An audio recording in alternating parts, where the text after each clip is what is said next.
দৌড়াও, ভয় পেও না, আমি আছি। এই একটি বাক্য আজ কাঁদাচ্ছে পুরো বাংলাদেশকে। উত্তরা মাইলস্টোন স্কুল অ্যান্ড কলেজের সেই সাহসী শিক্ষক মেহরিন চৌধুরী, যিনি তার শরীরের ৮০% দগ্ধ অবস্থায়ও ছাত্রছাত্রীদের আগে বাঁচানোর কথা ভাবলেন। নিজের জীবন হাতে নিয়ে বারবার বলে গেলেন, দৌড়াও, ভয় পেও না, আমি আছি। ক্লাসরুমে আটকে থাকা ছাত্রছাত্রীদের নিজ হাতে বের করে আনলেন একের পর এক। চোখের সামনে ধোঁয়া আর আগুন, কিন্তু তিনি থামেননি, পিছু হটেননি। বাংলাদেশ সেনাবাহিনীর মতে তার অদম্য সাহসিকতায় ২০ জন শিশুর প্রাণ রক্ষা পেয়েছে। উদ্ধার অভিযানে অংশ নেওয়া সেনা সদস্য বললেন, ম্যাডাম ভিতরে ঢুকে গিয়ে বাচ্চাগুলোরে বের করে দিছেন।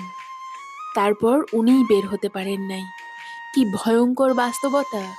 কতটা ভালোবাসা, কতটা আত্মত্যাগ আর মানবিকতা থাকলে একটা মানুষ এমন করে জীবন দিতে পারে।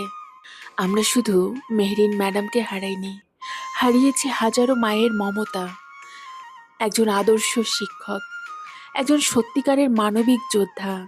এ দেশের ইতিহাসে সাহস আর আত্মত্যাগের নামের পাশে সোনালি হরফে লেখা থাকবে মেহরিন চৌধুরী। বাংলাদেশ ধন্য, এমন একজন মহিয়সী নারীর জন্ম এই মাটিতে হয়েছে। শত শত সালাম সেই মা বাবার প্রতি, যাদের ঘরে জন্ম নিয়েছিল এমন এক আলোকবর্তিকা। আল্লাহর দরবারে আমাদের আকুল প্রার্থনা, মেহরিন ম্যাডামকে জান্নাতুল ফেরদাউসের সর্বোচ্চ মর্যাদা দান করুন। আজ আপনি শহীদ, আপনি অমর, আপনার সাহস আজ আমাদের আলো।